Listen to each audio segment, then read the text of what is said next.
Okay.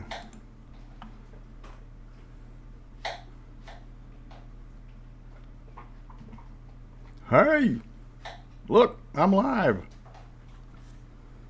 Okay. Oh, excellent connection. Never told me that before. Okay, I got to tell everybody where I am now. Hold on just a second. God damn it. Turn the damn phone off because everybody's texting me now. No.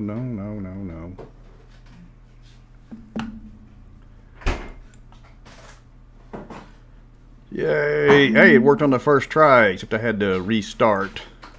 Thank you, guys. Yeah, let me go kill the other one real quick.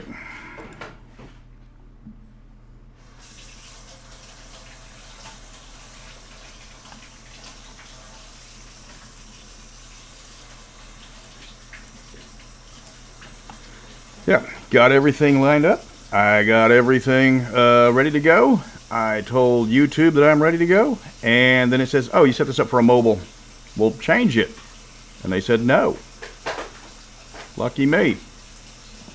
Okay, so yes, I was born on a cold, windy day back in, I don't know, sometime when Scotland was still young.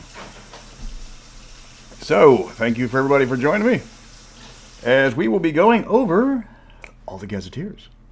And I will say that there has been some stuff that's happened lately. A lot about the Wizards of the Coast. I'm starting to... oh, okay, I had excellent connection. Now I'm having errors. I will have to say that Wizards of the Coast is starting to win me back. Not through any positive thing, but more out of morbid curiosity. I mean, seriously, they're like Dr. Evil at this point. Or the evil genius from Mitchell and Webb Report, where he accidentally builds his base to code. And you know, like now they've got they did the whole thing where it's like, hey, let's take Jeff Easley's name off of the new poster. Okay, why would you do that? The man is one of the Four Horsemen. He's a legend. He's a legendary artist. Yeah, I didn't get the Pinkertons. It's like, do you get the He's like, do you guys have those guys on like speed dial or something? Because that's not how you handle something like that. But yeah, I was like, so they got like Jeff, you know, so they took Jeff Easley's name off the poster, which is, you do not do that to an artist, especially one of his caliber, because, you know, like Jeff Easley is my favorite of the Four Horsemen because I'm biased. Yeah, let me see if I can get this done right. See? Yeah. Oh, where'd it go? Oh, there it is. Hey, look, ain't that pretty? Jeff Easley. Yeah. So, yeah, he is my favorite, but I don't think that was actually Wizards of the Coast. Yeah. See, I never understood how they did the Pinkertons. It's like, that's not how you deal with something like that. I was like, I have a lot of questions about how they handled that. How did they try to contact him? Okay, people wanted to know how they knew where he lived, but I was able to find that out. He's set up as an LLC, and he's got his home address. You can find that out just going to his YouTube. Yeah, Elmore, Easley, Caldwell, oh God, what, Parkinson? How do you pick? They're all legendary. So, you know, that's not how you handle it. It's like, okay, so how many times did you try to contact him? You tried to call him? Did you email him? You know, like, the problem is the distributor broke street date, which is a major no-no, which the remedies for that vary from state to state because that's a state law issue. And yeah, they could have been easily well within their rights to go and get the material. Well, normally you have a sheriff or you do something, but they wanted to make a scene. And they made a scene. It wasn't a good scene. Yeah, the Pinkertons were a big deal 100 years ago. Yeah, but they're not in the public spotlight anymore. No, now they're private. Yeah.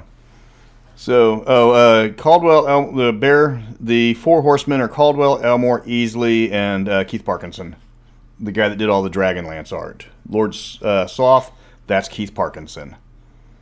And it's like, there's a bunch more, but those were the ones that got started. Those are the ones that went in from first to second edition, and they made the art amazing. And they still make the art amazing. I was at North Texas RPG Con, and there was one they had Easley and Elmore signing autographs and with drawing on your stuff, and and somebody that was he's going to be like this one guy's like, I'm going to be the new top OSR guy, and I'm going to have my art done by Jeff Easley. And it's like, he's retired. It's like, he's not going to do it. He's not going to do it cheap if he does do it. And he went over there and they said, hey, I'd like to hire you. And it's like, okay, here are my rates. And they start out at 5 figures for one piece of art because I'm retired. And you want Jeff Easley art? You're going to pay for Jeff Easley art. And he got Jeff Easley art. He came back to the table walking funny, but he got his art. So yeah, yeah, like I said, the Wizards of the Coast. It's like now we're just rooting for the Coyote at this point. It's like, okay, you guys have stopped being evil. Now you're just comedic evil. I'm just going to sit back and watch while you put down the bird seed and crush yourself with a boulder. So yeah, they're like, so how did they know this? Okay, so did they know that the stuff was gone beforehand? Did they only find out about it when he did his video?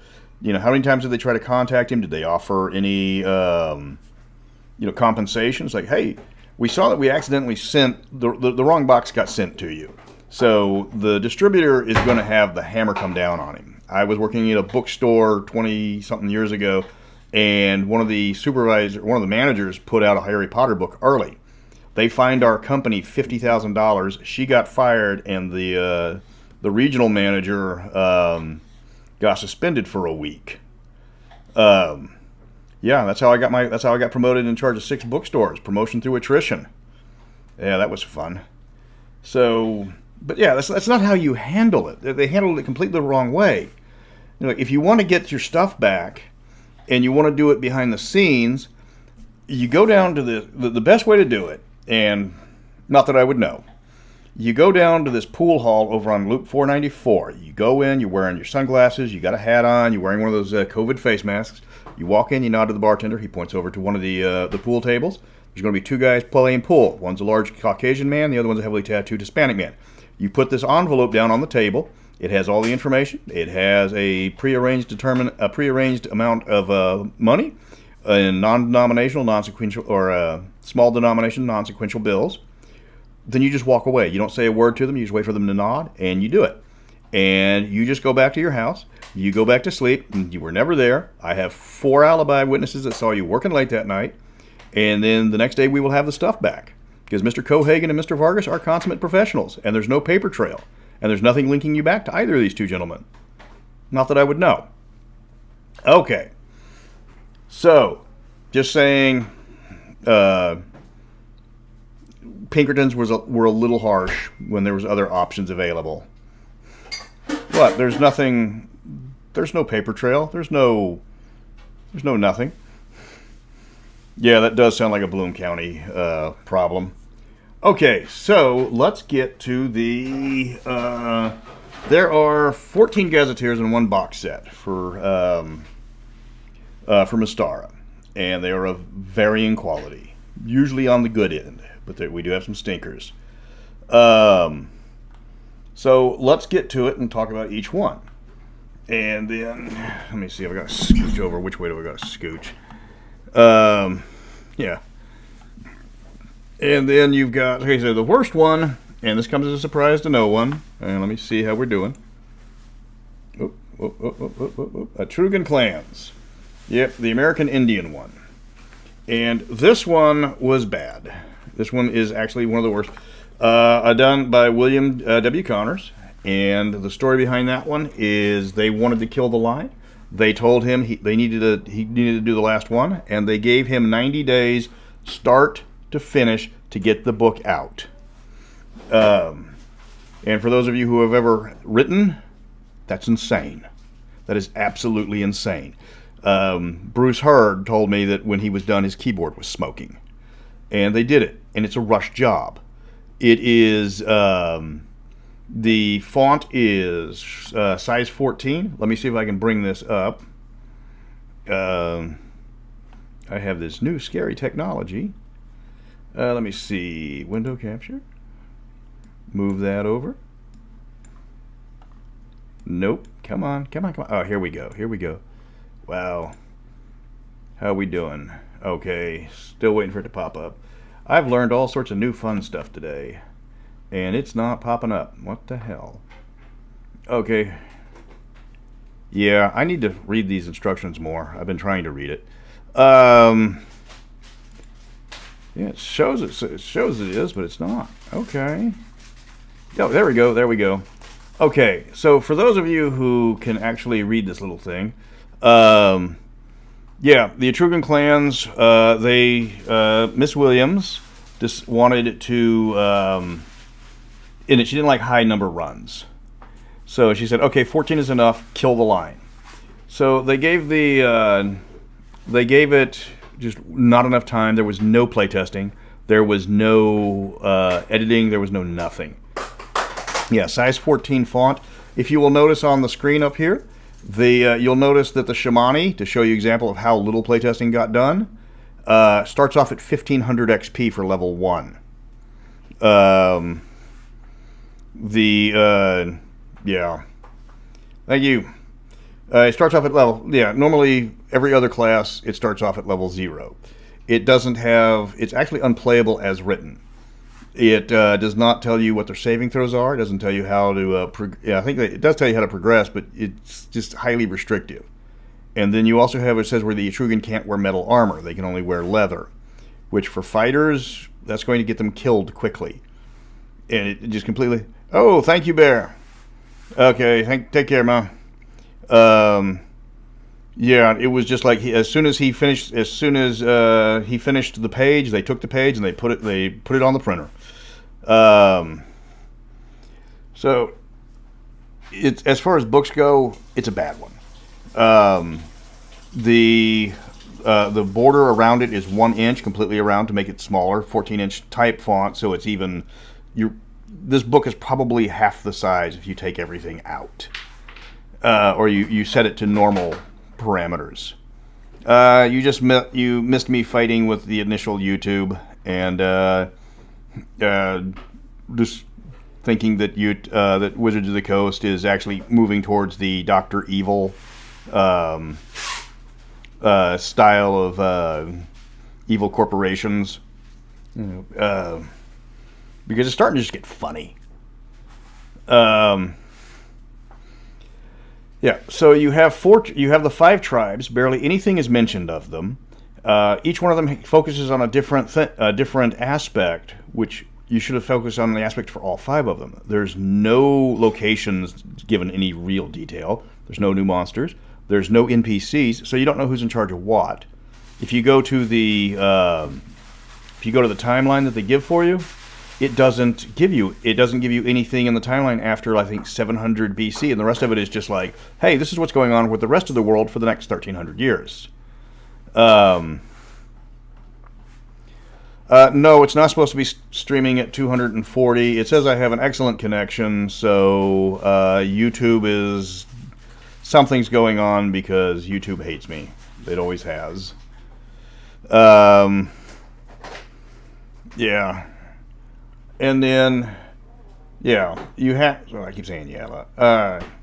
So you've got this book. It wants you to play in a certain area. The area is geographically isolated. There's no orcs. There's no humanoids. There's no undead. There's just nothing outside of the ordinary.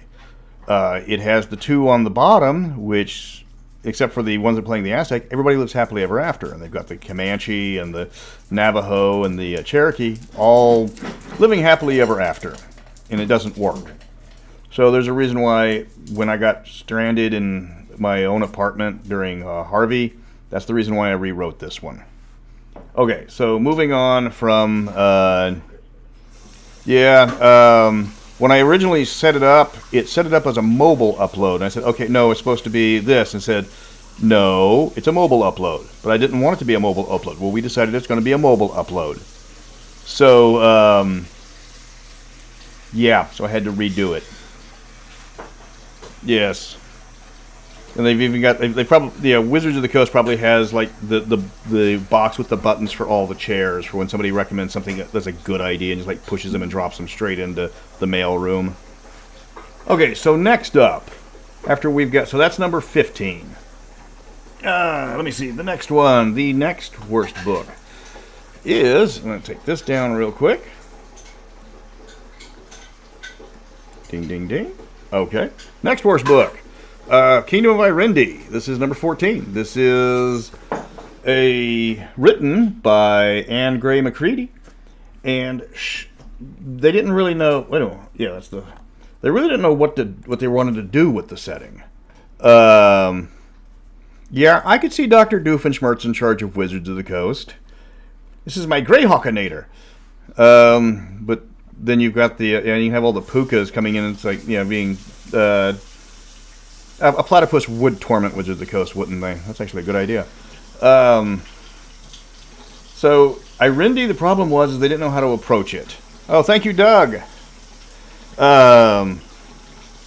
Thank you, Boycott Warhammer Plus. Oh, yeah, the art on all of these is amazing. Caldwell, there's a reason why we love Caldwell.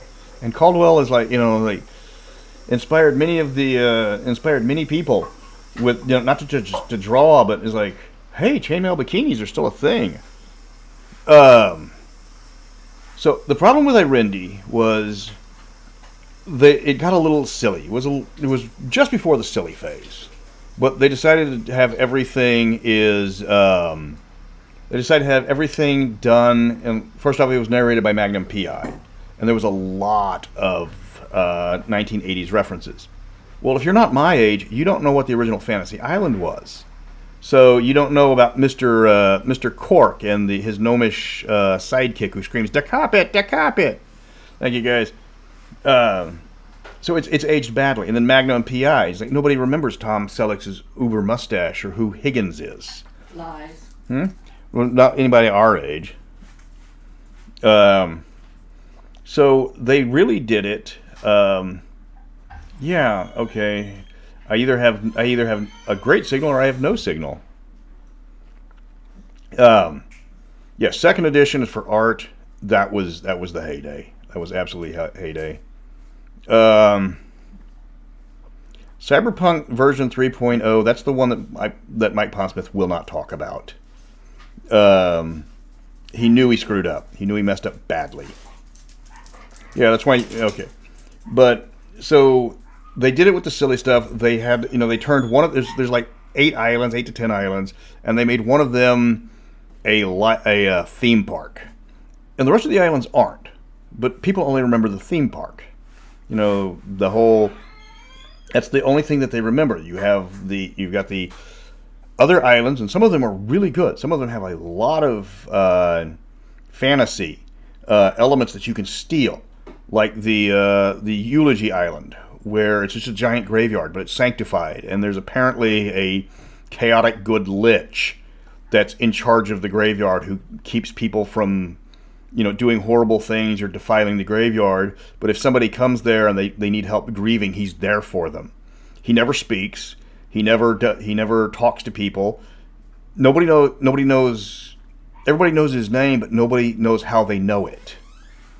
Then you have Honor Island, where you have the fire wizards that is like, okay guys, hey, can we open up an island devoted to tourists from the elemental plane of fire? It's like, yeah, sure, it's a great idea, but they don't go enough.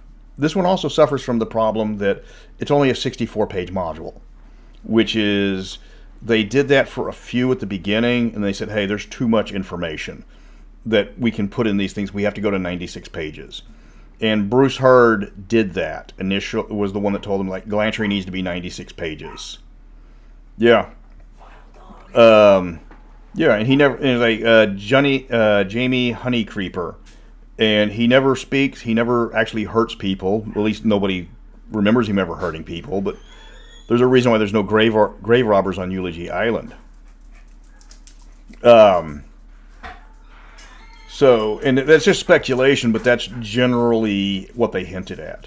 So you've got all these plot elements to Irendi, but they get such little time, and there's not a lot of there's absolutely not a lot of background to anything. There's no new classes. It's got a reputation for being a utopia, which it's not, but not by much. Hold on just a second, guys. I already let him out. I already let him out. No, I had something. Oh. All right. Yeah, there's a lot of adventure available in My Rendy, but they didn't go into enough detail. I mean, if they had talked about the albinos that have the mystical, they're not mystical, but they're everybody accepts them, but they don't get along with their neighbors. It's equal parts Polynesia, Australia, with a lot of fantasy elements. I mean, you've got an island that's cursed. If you go there for more than a few hours, you go insane and you can never be cured. But a lot of the elements and the way the book is laid out, because the book is laid out all over the place. As you read from each place, they drop biographies, they drop adventure hooks almost randomly. And yeah, there's other type of lich creatures out there. The Baelnorns, I think, were the ones that were for the elves, and they were usually good. When are you going to play Total War Warhammer 3? I'm usually not an RTS person, and as much as I love my Chaos Dwarves, a lot of people have warned me off of Total War just because it's a bit janky from what I've been told. A lot. My Rendy has its uses, but the layout of the book was poor. They didn't know what they were doing at first, or they didn't know how they wanted to proceed at first. And it's just, as far as the books go, it's got a lot of useful information, but you have to dig for a good chunk of it because it's not laid out like the other ones where you go from A to B to C to D. You're going from A to J to K to R to M to L to B. So that was the flaw on My Rendy. Okay, so let me see. Let me see. Random question: are the Kindred just as bad as I hear they are? No, but their players are. Okay, so the next one. So this would be 15, 14, 13. Number 13. Here we go. The Emirates of Yalarum. And this one gets a really hard asterisk by the low rating. Because the problem with this one is it's fill in the blank. TSR, early in its days, especially with Mystara, there was a belief among a lot of the game designers that the players should be able to fill in anything they wanted. So we're not going to explain everything. We're going to let the players decide what goes where, who goes where, what's what, and what's everything like. And Yalarum was one of the three major books, the other one being the original In Search of the Unknown, Module B1, which is literally a fill-in-the-blank, almost a Mad Lib adventure. And then you had the original Gene Wells's version, Palace of the Silver Princess, the orange cover, the one that's buku expensive. And that one was also done fill-in-the-blank. And then Gary decided that he didn't want to do this anymore, but by that time they'd already had multiple products out. So the problem with Yalarum is it's very well done. It gives you everything you need to know about the Yalari culture. It's easy to read. It flows. You don't have to search around for information like you do with My Rendy. But there's no NPCs. There's no information on any of the major cities except for the village of Kirkuk, which is not a major city. And that really held the book back, because who's the sultan, who's the vizier? Thank you, all ones. Who's the who's in charge of this? Who's in charge of that? They gave you the dervish class, but the dervish class was an NPC only class, and like most NPC-only classes, you really had to improvise to make it to work. And it was one of those classes where you should have just been able to say, "Hey guys, we're gonna do." It's like you go to the guy and he casts some magic spells and everything's happy, and you don't put numbers to something you don't need to put numbers to. So that was Yularum, and Yularum was by Ken Ralston, who is one of the better game designers for TSR. Yeah, and it suffered again from being a 64-page book, like My Rendy, like a few others. And then it did in a time when was it the Arabian culture was could be done very cartoonish. They did it very straight. They did it absolutely. There's nothing comedic about this, with a few exceptions. Yes. And there's a few joke characters, but they're obvious joke characters. They're jesters and stuff. And so they did it very well, but you have to fill in literally all the blanks. Okay, so let me see. So going on to the next one, we have Orcs of Thar. Let me see. Yep, there we go. There's Thar. There's the orcs. Yep, just they won't say anything. What do you want? Okay. I think she's telling you she liked dinner. Yes. Okay, and this is by Bruce Hurd, a man I have known for a while that I talked to, and it's like, we love Bruce. Maybe not like snugly, love. Maybe like a spontaneous back rub when he's looking down. But he was the line editor for Mystara, and he is responsible for a good chunk of it. The reason why Orcs of Thar is rated so low is it is very all over the place. It has a lot of useful information. It has a lot of standalone information. Thank you guys. It has the Orc Wars board game that you can play, which is actually really fun. The downside is there is the most silly of all the silly books, even more than Top Ballista. It gives us playable humanoid races, which is amazing, and they're done relatively serious until you read the background, when you end up with stupid character names like Chief Sitting, or like Sitting Drool for the orcs, and that's the one that's when the modern audiences tell us that this is a bad system, it should be just taken out and shot.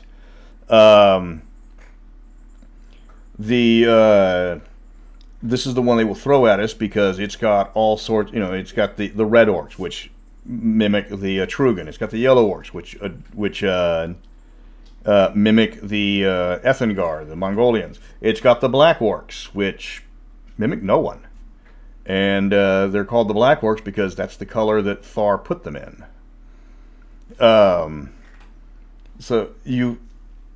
It's almost a standalone book, because then you have the Oinkmar, which is the city in the back, which is done, despite the punny name, because they're pig orcs, get it? It's actually a very straightforward and very serious setting. But then you have the standalone, the book that you're supposed to cut out of the book, which nobody's going to do that, because these things are like rarer than dirt now. You cut it out, you fold it up, and you have the Thar's Legion handbook, which is just one joke after another. Again, very, very silly, but it doesn't. It's hard to work into an actual setting, because humanoids are not. Mystara orcs are not Forgotten Realms orcs. They don't just show up as like, "Hi, I'm the orc, and I'm normally evil, but I'm the exception. And look at my rock solid abs. Let's make some half orcs." No, these orcs actually want to, kill all the humans, enslave all the elves, destroy all the dwarves, because they're reincarnated souls of evil people that have been turned into their own race, and they're bad guys. They're meant to be bad guys. They want to be bad guys. That's all they ever want to do. So yeah, that was the Orcs of Thar. And it's just, thank you guys. It didn't work very well outside of interior campaigns unless you were using it for the fluff and the lore. So it's more useful to DMs than it is to players unless you want to have a really special game. Okay, so the next one is, we will do this. Is the silliness in the book funny at least? Yes, but it tends to be a little dated. Lots and lots of 80s references, where you've got the orc breakdancing by spinning on his head until he drills a hole in the ground. Yeah, every time I hear it, it's like it's made for modern audiences. That reads to me, it's like this was designed by a committee. Yeah, because that's how it always works. Okay, so let me see. The next one is Dawn of the Emperors, Theodos and Alphatian, by the late great Aaron Alston, who I have sung his praises way more than anybody else lately, because everything keeps coming back to Aaron Alston. Dawn of the Emperors has one major problem. This is one box set for two empires when it should have been one box set for one empire, and they could have had two different box sets because there is not enough information, there is not enough space to cover Theodos and Alphatia. Alphatia has about a dozen nations in their empire that get no mention at all outside the map. In fact, I'll be covering some of those because Bruce did fill in the blanks for some of the stuff. You've got this massive empire with Theodos, but it doesn't go into much detail. It doesn't cover any of the cities outside of Theodos. You could have just had this entire box set be talking about all the different nations, all the different cultures, all the different peoples, and it would have been perfect. That's how it would have, but they didn't. It gave us the new class in the Rake, but the Rake was just a thief class, but they gave it a penalty and didn't give anything to do to fix it. He later went back in the arenas of Theodos and fixed the Rake. So if you go get that book, that has the actual decent Rake one. They should have doubled the size of the books for this one. They should have give them their own box set, fill out everything, give us examples of Theodos being treacherous, the examples of the Senate, the army, the stuff like that. Go into the Alphatian wizards and give us like stuff like they did with Glantry, and just fill it out. Give us what we want. Give us more. You cut yourself short. The problem with the Radiant Citadel is they gave us all these cultures and not enough space to actually describe them. Dawn of the Emperors is the proto-example of them doing that beforehand. They did, you've got a 32-page player's book for Theodos, which covers a dozen cultures, covers different fighting styles. They threw in some experimental rules with where the armor would absorb damage, but that actually got broken. We tried that for a while, and it didn't work. Thank you. It is. Is it my birthday? Probably. I wouldn't be. Eventually. I actually usually don't pay attention to my birthday. I stopped keeping track of it decades ago. I just got tired of it, and there's stories behind it, and they're all depressing. It's also a fun story. Fun fact that on this day back in 1972, that was the day that The Rock was born. Dwayne Johnson. If I ever run into him, I have something to talk about him. It's also the same day that J. Edgar Hoover died.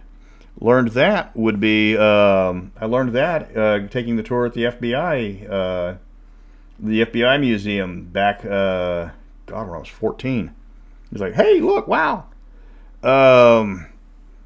Yeah, the sacking of the Radiant Citadel is probably the most controversial thing I've ever done in a retcon.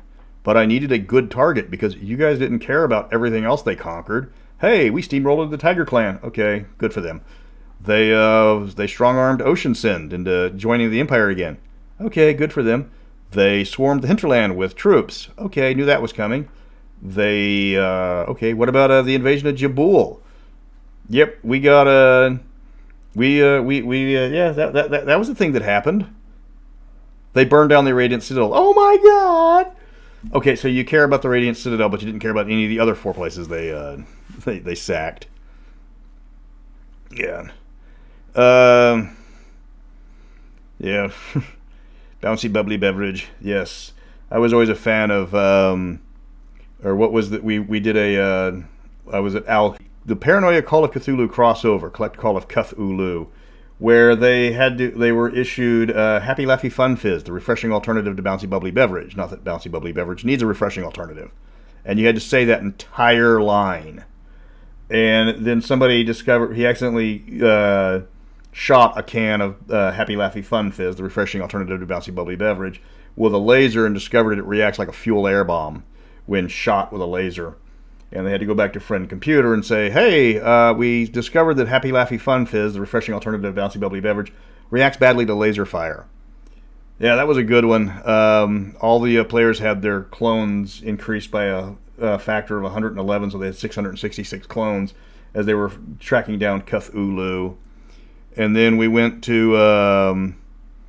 then we had to turn in all the information and to the people, because they had a running tally of how the DMs did, how many player characters died and stuff like that. It's like, okay, what game was it? It was like Paranoia. What was the adventure? Collect Call of Cthulhu. How many players? 6. How long did it take? 4 hours. Did they complete the adventure? Yes. And it's like, okay, how many character deaths? 486. Okay. Congratulations, that's a new record for most player deaths in a 4-hour game, beating the previous record of 6. So yeah, they had the opening adventure was them trying to turn off a record player that was repeating the word Haster over and over again. So moving on to the next one, we are now at the average part of the modules. With the absolute, on a scale of 1 to 10, this is a solid 5. You've got the Dwarves of Rockholm, the dwarfiest dwarfs that ever dwarfed. And, but again, Aaron Alston. And, yeah, he's going to appear a lot in this one. Yeah, the Dwarves of Rockholm, nothing really stands out. Nothing's bad, but there's nothing that's like, oh my God. They're dwarves. They act like dwarves. It gives you a look at the dwarven culture, but it's about as stereotypical as you can get. They don't like wizards. They like clerics. They like rock and metal and axes, and they're like headbangers. You get the dwarven cleric, which is one of the better additional classes, but they don't do anything. I mean, They hammer home the fact that the dwarves are the big-time tinkerer, the big-time magical engineers in Mystara, far beyond everything else. But they don't use it for like warfare. They use it for industrial uses. They have they've got a train, but it's not like the Chaos Dwarf train. We're like, all right, we'll put like spikes on it and run it to the enemies. Like, no, we're going to run it from A to B, and you get the ore to the refinery and back and forth, and that's how we're going to do our train. It's like they've got a bulldozer. Yeah.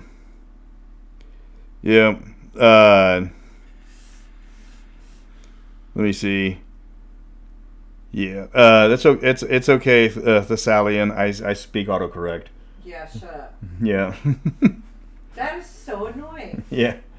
The Dwarves of Rockholm is like, it's a decent module. It's well written, but there's nothing that stands out. It's like the Rockholm dwarves are, they're dwarves. They're, Gimli wouldn't look out of place. He wouldn't even have to, change any much of the culture. They don't like the elves, but they get along with the elves when they have to. Yeah. They swill lots of ale. Yeah, they drink ale. They chainmail. Their breast milk is 40 proof. What else do you want? They're dwarves. So we'll go past the dwarves because there's not much to talk about the dwarves. They're there. That's what they do. Okay, so next one.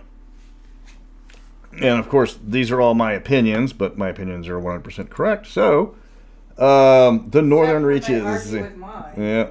The Northern Reaches. The Vikings. This one, by Ken Ralston again. My copy is well worn. The Northern Reaches was a stretch. They did a lot of experimental stuff on the Northern Reaches, and some of it worked. A lot of it didn't.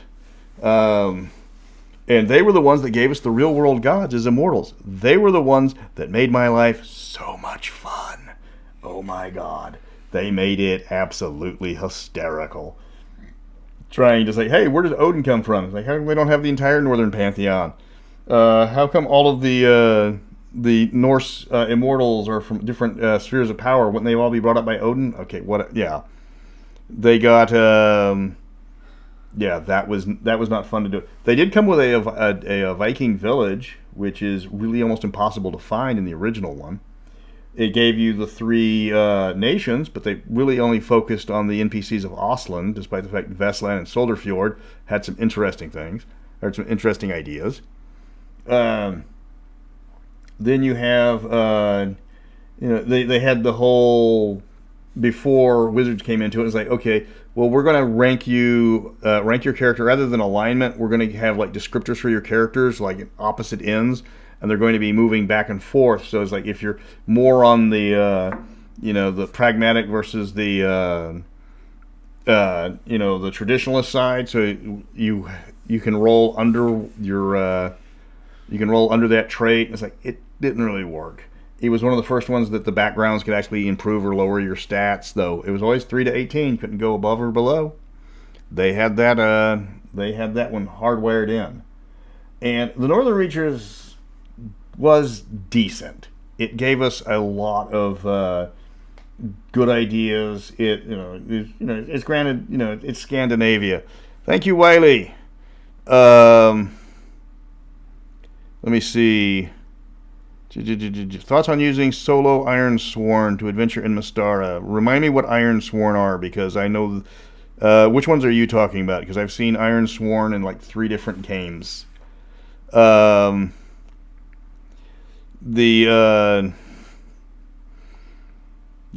you've got the you've got the Ironsworn from what was it? Game of Thrones. You've got the Ironsworn from what was that other one?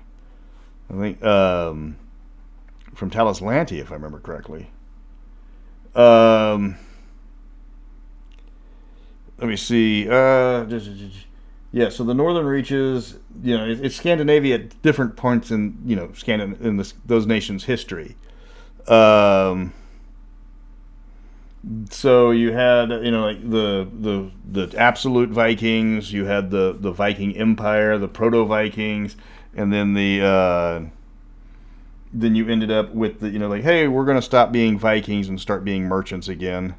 Oh, I have not seen the Ironsworn solo RPG system. Somebody just gave me the new one, the one that was a big hit on Kickstarter, and I'm having to go through that one once I finish D20 Modern. The Northern Reaches, nice idea, lots of backgrounds, lots of adventure. That was the one that introduced us to the fallen nation of the gnomes. Which, the dwarves were, the dwarves are like big into their technology. The gnomish technology that they revealed in that one was centuries ago, miles ahead of what the dwarves have now. And, the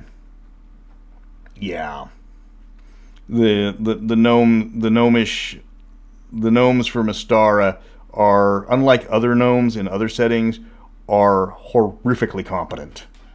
And it's almost scary competent. Hello. Okay, so I don't even know what number we're on. We'll go to the next one. And here we go. It is the Minrathad Guilds. This one is one of the few historical allegories, and I am Okay, here we go. We had a little problem with YouTube there. A little glitch. Okay, so the Minorthad guilds are one of the few non-historical allegories. Okay. What? We got full bars. Everything is fine. Why are you having problems, YouTube? Yeah, let me see. Shadow Dark I just got. I have not, and I haven't seen Knave yet. I will be putting up a review on Shadow Dark as soon as I finish my review of D20. Yeah, I only get what people give me. Or some people have sent me their books for review, except that one guy that sent me his book for review was like, hey, isn't my Ancient Aliens RPG amazing? No, it's not. It's got serious problems. Well, screw you then. You're one of them. Okay, despite what you think of me personally, your book still sucks. Okay, so the Minorthad guilds was the Minorthad guilds was the bad guy of the merchant races or the merchant nations, and they were weird because they didn't have a lot of flow.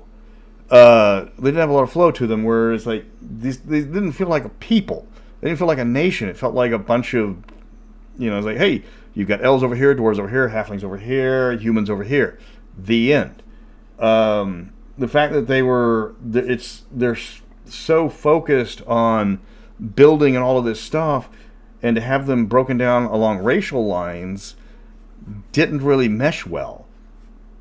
It was the one that gave us the first of the two merchant mages, which really screwed with the continuity, because it's like, okay, well, dwarves can't be wizards. They can't use any arcane unless they use it to make money. That would have been John. No, they're missing more than two separate kingdoms. Bruce pointed out on the Alphatia book that there's about 8 that only appear on the map and that never get a mention at all. But Minorthad, it gave us a lot of the hyper mercantile people that are like willing to cheat. They're the East India cult company of Mystara. But the way okay, come on, YouTube. There we go.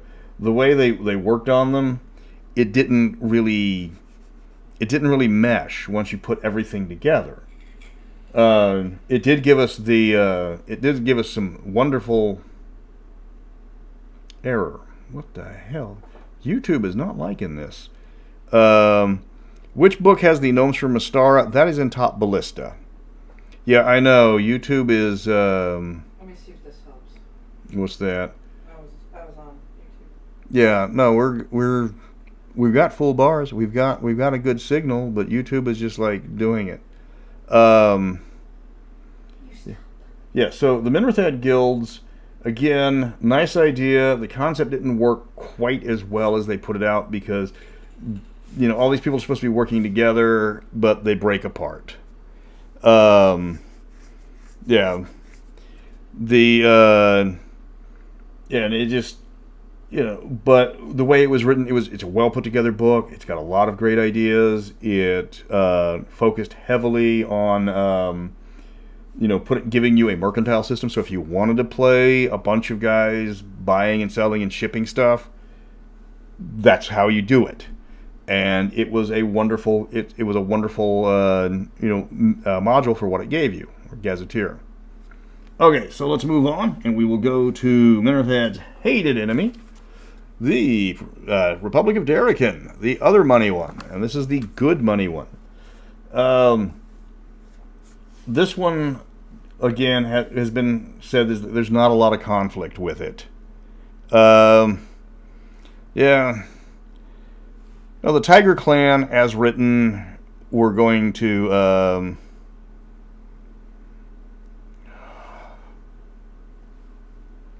Yeah. Just keep going. Yeah, I'm going, but it's giving me the you're not broadcasting error message constantly. And the thing is there's no issue with the stream. It's just YouTube being YouTube. Out of all the 40k RPGs, which one do you think is the best? I like Rogue Trader, but I'm very biased.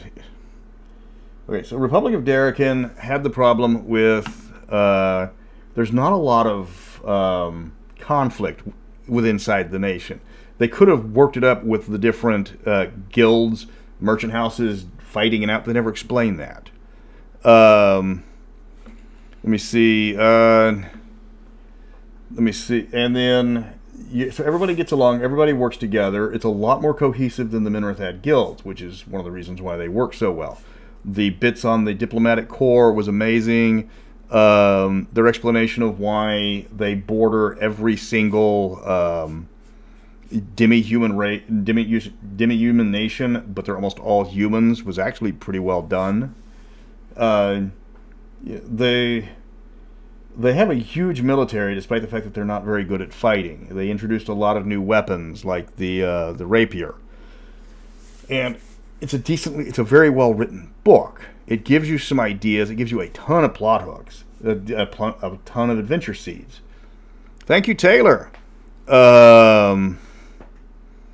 It gives you all of this stuff, and it's like what it lacks in like, internal conflict and stuff like that. It just feeds you tons of background information and the skills. They took the skill system that they had been giving you all these times to the next level. Let me see. Louis Castano, what would you say is the top characteristic for a shady group or organization? Usually, I would say it has to be. Let me see. That's the best way to put this. Unethical leadership.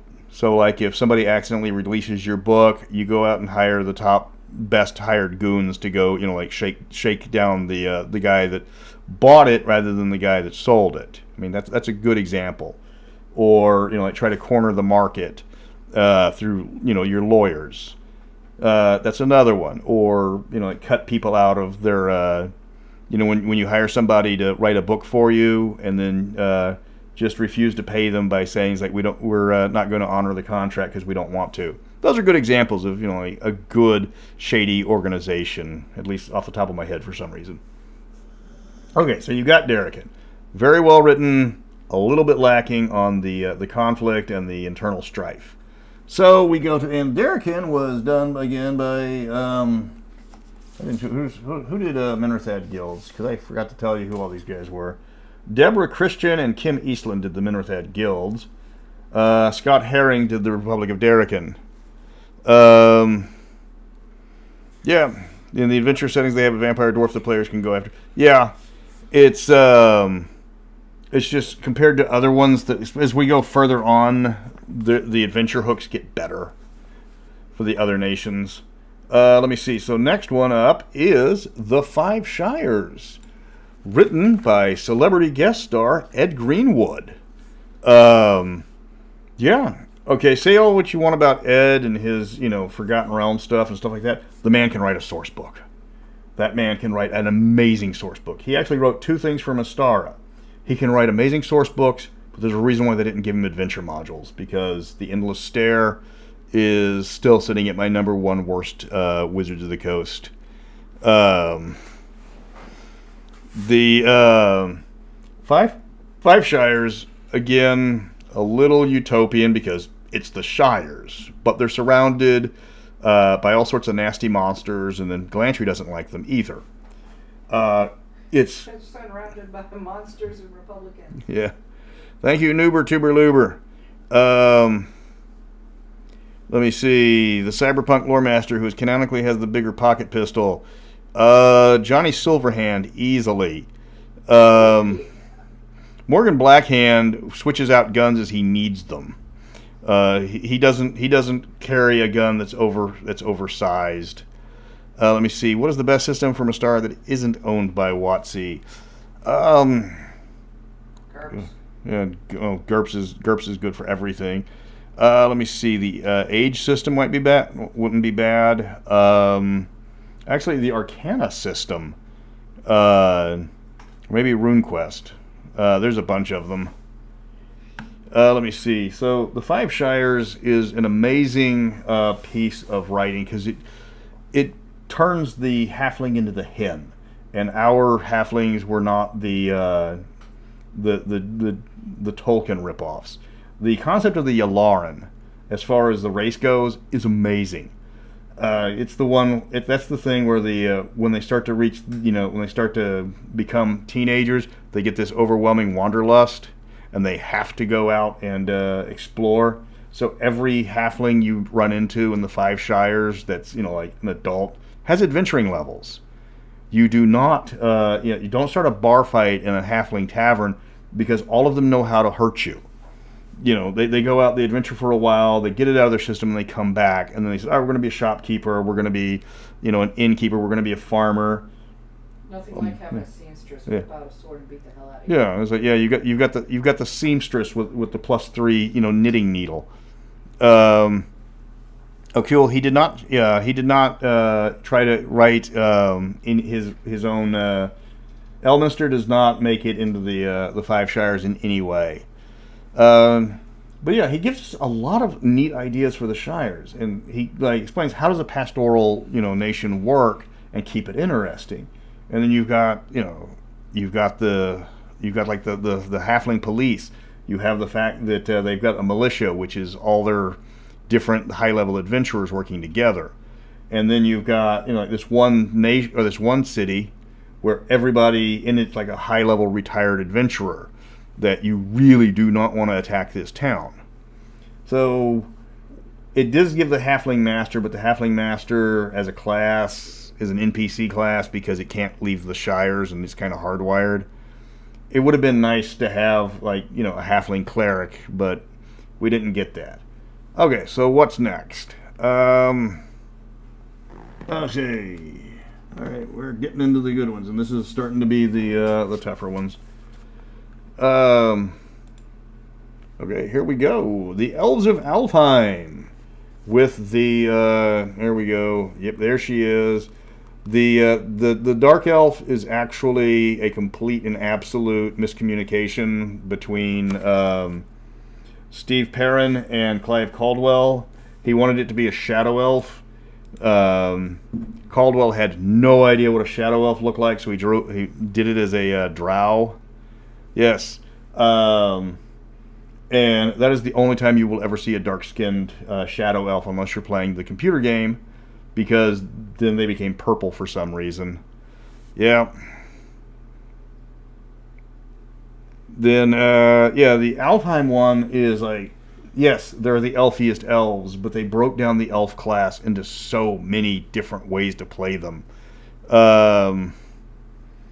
You could be like the fighter elf, you could be the wizard elf. You had all sorts of new elf spells. It introduces the shadows, but just the tip.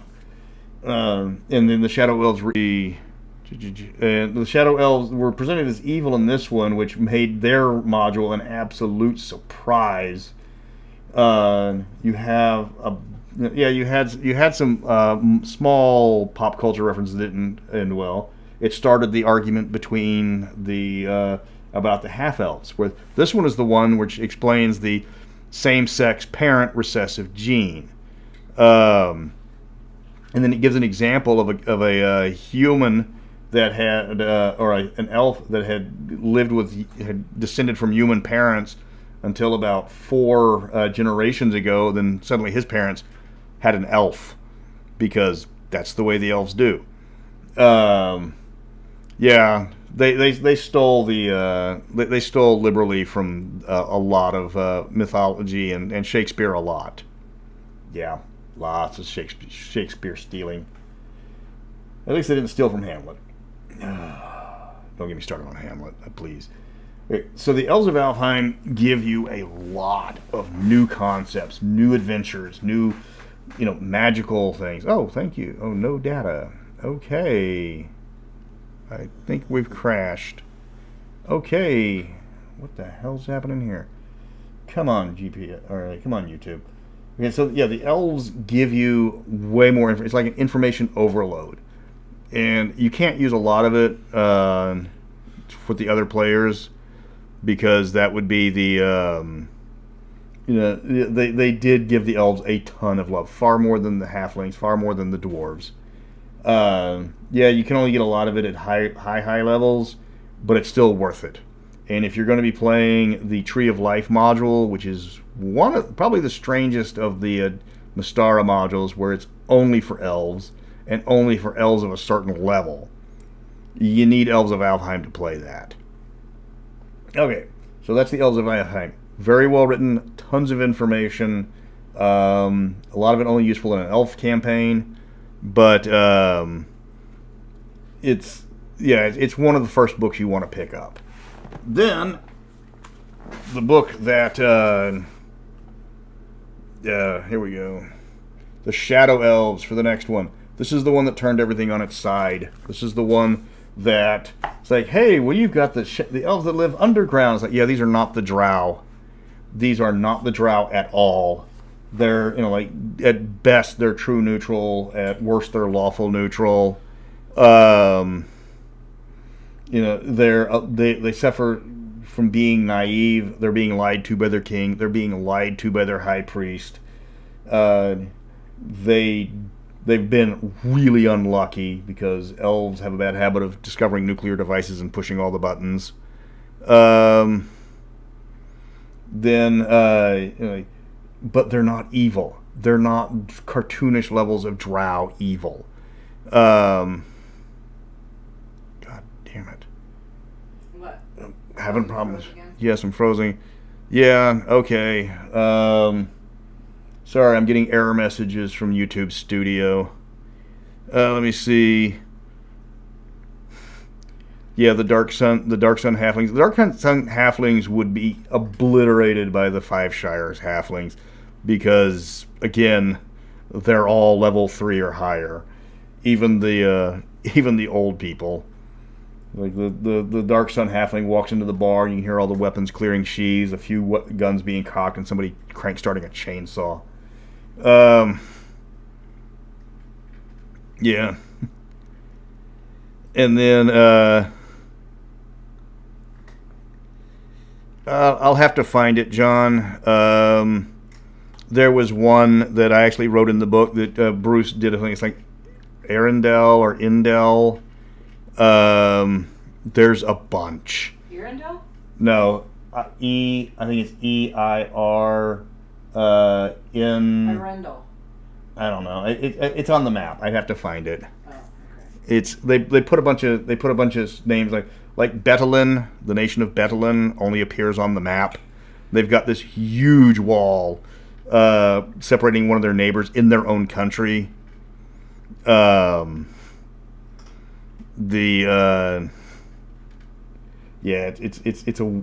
Alphacia really ran out of time. So yeah, you get the Shadow Elves. They give you the world below far more than the Orcs of Thar did, because the Orcs of Thar was doing it all about we're funny, and the Shadow Elves are like, okay, we're deadly serious. We grow old and we start shriveling up and we start looking like goblins. We have a bad habit of our children are irradiated and come out all deformed and stuff. They have the Shadow Elf Shaman, which is the Please Don't Die class. And it was real. It threw everything out on its ear because, like Greyhawk has Drow, Forgotten Realms has Drow. Obviously, Planescape, Spelljammer, and Ravenloft have Drow because they have everything, so you can't really count those. Eberron has Drow, but at least Keith Baker is competent enough to make them different. So it's like the Shadow Elves would probably get routed by the Drow because yes, they're good at fighting. Yes, they're elves, but they're not evil, and they don't have the same fetishes, but they also don't have the same logistics. I mean, for them, glass is a commodity because they don't have sand. In Derricken, John, there's a little bit of conflict that they hint at between the guilds, and there's orcs everywhere that they constantly fight at. But as far as internal politics, yeah, they needed to play that up more. So the Shadow Elves throw everything on its ear that we know about underground subterranean elves, because they're not evil. We've also got the the fact that they've got the soul stones. The I don't know. The Shadow Elves are like, the whole thing with the Shadow Elves is the promise of what happens when they find out the truth.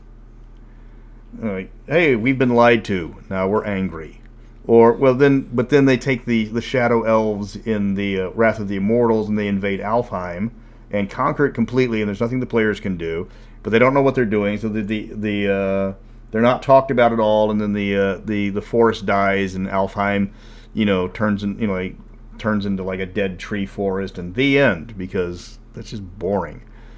Okay, so yeah, we don't talk about Wrath of the Immortals and what they did to Alphatia or Alfheim or good chunks of Glantry, because that got rid of most of the villains and most of the conflict. Okay, so what are we doing? Third best, and this is gonna be controversial. Let me see. Golden Khan of Ethengar, and not because I like Mongols, but this is how you do. One, Oriental Adventures ain't got nothing on Moglai Khan. Yes, they're Mongols. It is a very well written book. It has its own special class. It has it has its own special class. It has a competent leader, though the scale of the nation. They're the Mongols in the size of a nation the size of Kansas. But the characters are well written. Their motivations are well explained. They have a lot of people to fight against. They give you a lot of special rules for like combat on horseback. They get their own special rules for the mass combat. They give us the Land of Black Sand, which is amazing. Like, hey, it's a desert in the middle, of like crushed black glass, and in the middle of it, there's a giant mountain that reaches into the spirit realm that you have to climb up to get there. But they gave us the spirit world, which is something that they should have doubled down on, because that was amazing. Let me see. Yes, they had the problem with the Golden Khan of Ethengar was they had no one to fight. So they're surrounded by Derricken to the south. You've got Glantry, who they absolutely hate, but there's a bottleneck preventing the two nations from actually fighting each other, because if Glantry goes into the steppes, they get overrun and surrounded by the faster cavalry. If the Ethengar go try to invade Glantry, their numbers mean nothing because they have to go through this narrow canyon. So, yeah, Shadowrun could work as a D&D setting. I've heard a lot of people try to turn the Shadowrun rules into a D&D setting. You can do any of that. You can switch around any of that stuff if you're willing to put in the work. Yeah. So yeah, the Golden Khan was well written, and for all the people, and this one was done by let me see, the Shadow Elves, because I'd like to give credit. Who did I forget? Yeah, Elves was Steve Perrin. I mentioned that. Carl Sargent and Gary Thomas did the Shadow Elves, and Jim Bambra, the same man that gave us, one half of the people that gave us Night's Dark Terror, did the Golden Khan of Ethengar, and he did his homework on that one. Ever run Mystara for full mass combat, domains, and war between all the factions? Let me introduce you to the module Test of the Warlords. That is the entire purpose of that module. And after Test of the Warlords, the entire Master Series is nothing but war machine battles. All 5 of them have a war machine battle, even the ones that doesn't make any sense to do it. So yeah, we had the Golden Khan of Ethengar, very well written, lots of characters, tons of cutthroat. I mean, they have there's more backstabbing than the Ides of March on Rome. And yeah, if you wanted to do a non-European culture, that's probably the best non-European source book in D&D, bar none. I mean, the Horde book of Forgotten Realms doesn't hold a candle to this one. It is, yeah, like I said, it is amazing. Okay, so we got 2 left, and we go with, let me see, again, making his second appearance, we've got the Principalities of Glantry. One of the few places in Mystara that Wizards of the Coast will actually mention. And it's hard to... The list of things that are wrong with this one is a lot. It is a 96-page book. It only goes into Glantry City among all the cities. So it talks about all of the different nations with maybe a little bit too much emphasis on the economy of all the different principalities. Let me see. Which town, John? The Principalities of Glantry, yes, they gave us the Secret Crafts of Glantry, which was amazing, but once you actually try to play it, they needed to clean that up a bit. They did that in the Kingdom of Magic Glantry, which made... that one was done by Monty Cook, and it showed because it was like all spells all the time, forever and always. Glantry is magical Yugoslavia. You've got 10 rival principalities crammed together. Let me see. They're crammed together and they can't stand each other. The joke is the only thing that the Glantrians hate more than each other is everyone else. And yeah, they would happily disintegrate each other if they think they could get away with it. And it was just like, this one had comprehensive rules for making magic, which is something that Wizards needs to, copy and paste, because right now the 5.5 rules for making magic is cast a 5th level spell and you've got a new spell. Okay, how is Create Spell not a 9th level spell? Okay, well, you cast Modify Spell and it gives you all of this, and then you cast Create Spell and it becomes your spell, which is going to be the same level as the one that you just made better. How is that not 9th level? They made it 5th level. The ability to take Fireball and increase the range, increase the damage, change the damage type.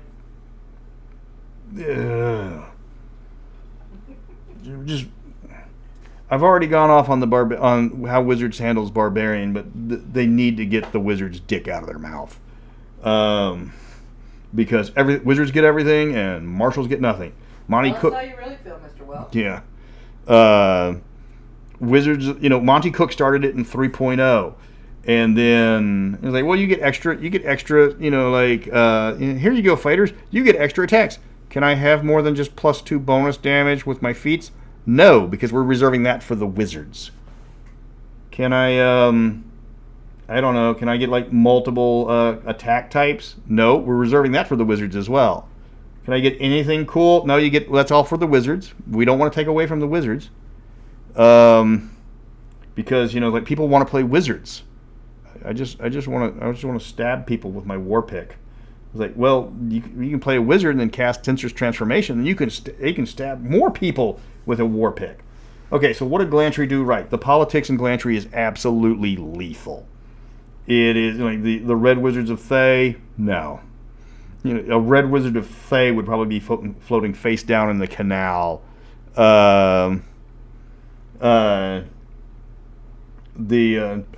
you were dealing with Glantrian politics, because the Glantrian politics, they change loyalties almost hourly. Yes, they don't like each other, but they all know how to play the game, because those who don't know how to play the game don't live long. Let me see, Raven. Yeah, the odd thing is unlike all of the other the characters on these modules or on the gazetteers, the Prince Viliana, the Mongolian-looking guy on Glantry, he's actually he's actually a major character in the Glantry book. He's probably the only named character to appear on the cover of a gazetteer. Everyone else is just random people. Yeah, Wizards just gotta. And that's one of the videos I'm working on, is how to, Wizards needs to do something with intelligence. We were thinking about all the intelligent fighters. What would you do if you have how would you show a fighter or a barbarian with an 18 intelligence? It has no mechanical bonuses in 5th edition, just like 5 or 6 skills, and most of those fighters don't get. So you've got Glantry, you've got tons of spells, you've got the Great School of Magic, which is I want to see like the Glantry Great School of Magic Quidditch team, where like one of them is like okay, we got this Injatwa, he can cast spells. He's like, that makes you a wizard, and more importantly, that makes you a striker. So get out there and like show those little kids how to play Quidditch. Yeah, you're not supposed to be able to you're not supposed to that super bumper aggressive ball. You're not supposed to catch it and throw it at the other team. Yeah. He's like, show me in the rules where it says that. Yeah. The Great School of the Glantrian Great School of Magic needs to be going on an intramural, sports ball team where they're facing off in the other wizard schools against like the Strixhaven school, and the other one is like, and of course the Glantrians are not cheating, but they know how to play the rules better than anything else. Yeah, you've got the 10 princes. They all have very unique personalities. They're all memorable. Even the secondary characters are memorable. And then all of the guilds they have, all of the people trying to kill. I mean, the Assassins Guild has business cards. As long as the they get cleared first, you can assassinate anybody. The beggars the Beggars Guild have business cards, and probably have the walk into the Holiday Inn in Glantry City, and there's the Beggars Convention. Thank you, John. Yeah.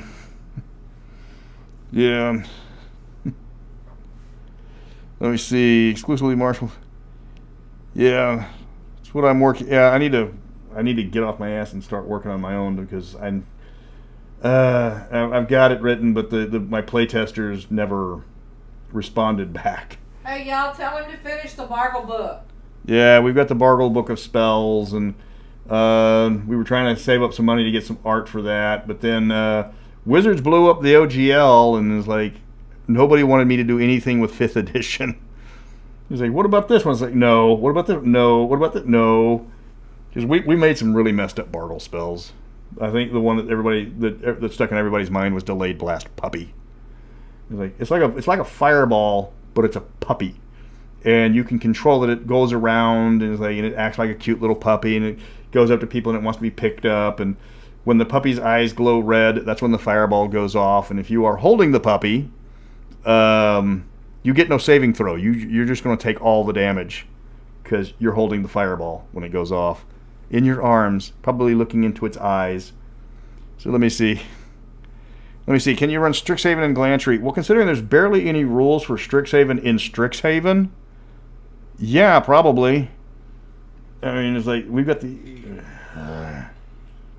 I know they're trying to get. They really want Magic the Gathering crossovers with D&D, but Strixhaven is like. I mean, come on. When the Etruscan book looks more fleshed out than the book is. That's just messed up. So yeah, when you're getting into Mystara, and for good reason, it is a masterpiece. It has always been a masterpiece. It will never stop being a masterpiece. Because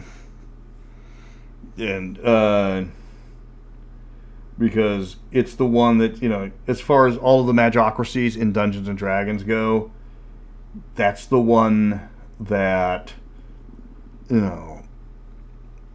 it's the one that okay, we're all different. In Thay, they're all like, well, I'm the sorcerer and I'm the necromancer. And all this is like in Principality. Well, I'm the Belgian and the Flemish. You're not even full Belgian. It's like, and then you've got the angry undead Scot. You've got the Dracula ripoff. You've got the weird French guy that they They didn't steal it from was it Ashton Clark Smith or Clark X? Yes, Ashton Clark Smith.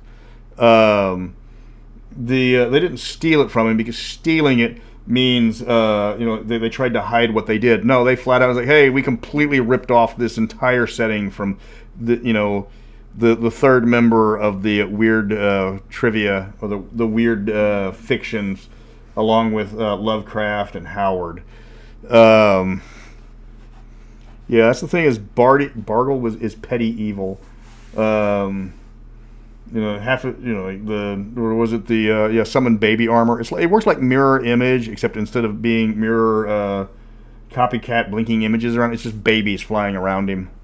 So if you try to attack him, there's a good chance you're just going to hit a baby instead. Yeah, because that's how he runs. That's how he works. He likes it. Okay, so we've got Glantry. So that means there's only one left. And for those of you keeping track at home,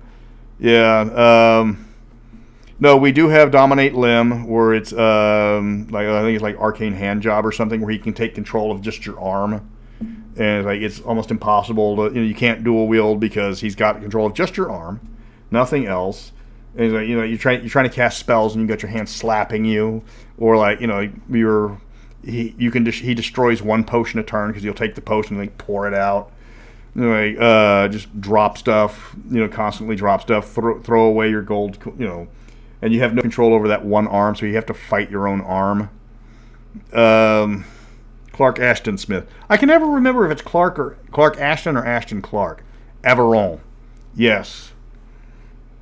Or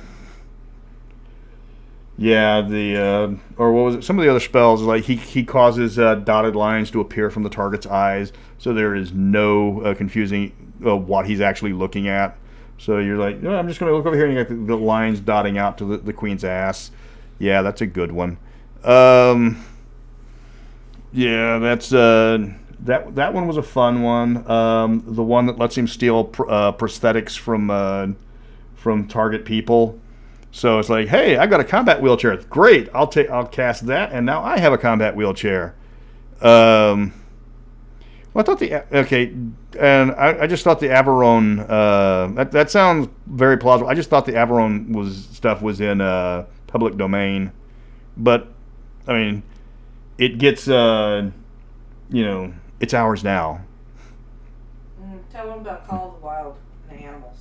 Oh yeah, he's got one of the spells in the book. It makes you smell. It basically puts every animal around you in heat, and it becomes attracted to you. So yeah, just spells to mess with people. Yeah, so just getting jumped on by about 24 randy squirrels, because it's Bargle, and then he hammer dances out of the forest laughing. Okay, so the last one, and everybody knows this one's coming. It's the Grand Duke of Karamikos, or if you're Traladaran, Karamakos, because nobody knew. There's no and Aaron Alston. That this is his third one. Yeah, there was a big argument over is it Karamikos or Karamikos, because there's no pronunciation guide. And it's like, well, then after much debate and much discussion, we all agreed. If you're Thyacian, it's Karamikos. If you're Traladaran, it's Karamikos. And everybody was happy. And it's like, unfortunately, I learned Averon, yeah. I don't know. I learned my French from a Cajun, so it's Averon. You just like, first two syllables and then just trail off. Can you imagine how short the French dictionaries would be if they left out all the letters they didn't pronounce? So, the Grand Duchy. It's like, this is the one that started it all. And it's only 64 pages, but it crammed in everything. It gave us detailed. I would be afraid to see what happened if they gave us the 96. No, just anything that counts as a beast. As far as the creature types go, yeah, the Grand Duchy. I'd be scared to see what a 96-page Grand Duchy gave us, because it gave us a long history. it was original because, I mean, come on, it's like Serbians, it's the Balkans. How many game settings are set in the Balkan states? You've got the the Thracians, which are obviously the Byzantines, and you've got the conquest of they've conquered Serbia or Montenegro and all of that, and it's like, but then they've been there so long that they've gotten used to it. And you gave us the a fully fleshed out culture. I mean, the shearing became like this little bitty blurb is like, hey, you kick your kids out, they go out, they learn a trade, they come back. And then what was the well, no, he does have a clone spell that only works on other people, and it only makes it a clone that's rather randy. So yeah, it can work on it's great for ruining reputations, because yeah. No, it would need to call the virgins and the trollocs. Oh no, this is a different spell where he like clones a noble woman, and the clone only Okay. the clone only wants to have sex. Yeah. Oh, the halfling town that has an enormous amount of high level dudes you spoke of. No, they never. That's actually that town is actually on the east side of the Shires, and the Tiger Clan only got to halfway across before the My Rendy showed up. Yeah, and then the Grand Duchy. So you've got you've got Stefan and his family, and then you've got you've got the Black Eagle Barony, which turned into something amazing when Havard got his ideas on it, and that expanded out because you had okay, first off, it's Jurgen. He looks like Jurgen Prock now. They're not even hiding the fact that Ludwig von Hendricks is Jurgen Prock now from Das Boot. And you have so much conflict. You have the churches that don't like each other. You've got orcs and gnolls everywhere. You've got two types of elves, one of which is friendly, one of which just wants to be left alone. You've got the gnomish High Forge, which if you want to introduce gnomish inventions, that's where you go. You have traditional things, like you've got the one lord that's like a Nosferatu, but he's not evil. In fact, in the campaign I ran him, he became a comedic character because everybody's trying to prove that he's a Nosferatu, but he always had a legitimate excuse for why why he acted the way he did, because like Nosferatu, unlike vampires, once you get powerful enough, you lose the weaknesses that a vampire has.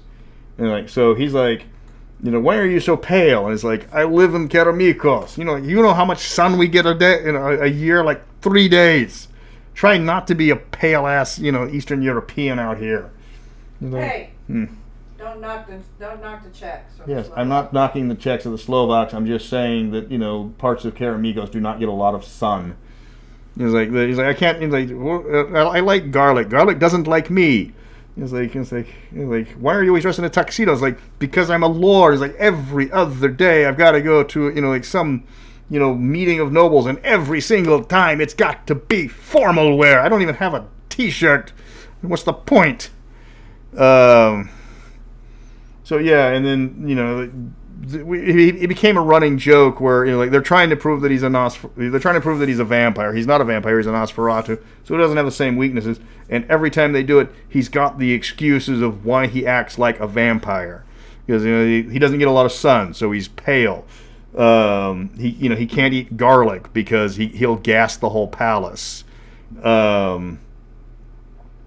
doesn't have any mirrors because Duke Stefan at one point gave him a pair of emus as a reward for some adventurer brought them back from afar, and of course the emus hate their own appearance, so they smashed every mirror in the place. Let me see. Is Lucian the oldest child of Crown Prince Adriana? I believe so. I'd have to look. I didn't pay attention too much to the Kingdom of Karamikos, because the 1010 timeline with the second edition stuff is they got rid of all the villains except for Lady Merlinev, who's pushing 97, and a nonagenarian is a nonagenarian is not exactly a threatening person, but they didn't kill off anybody. They didn't kill off anybody at all.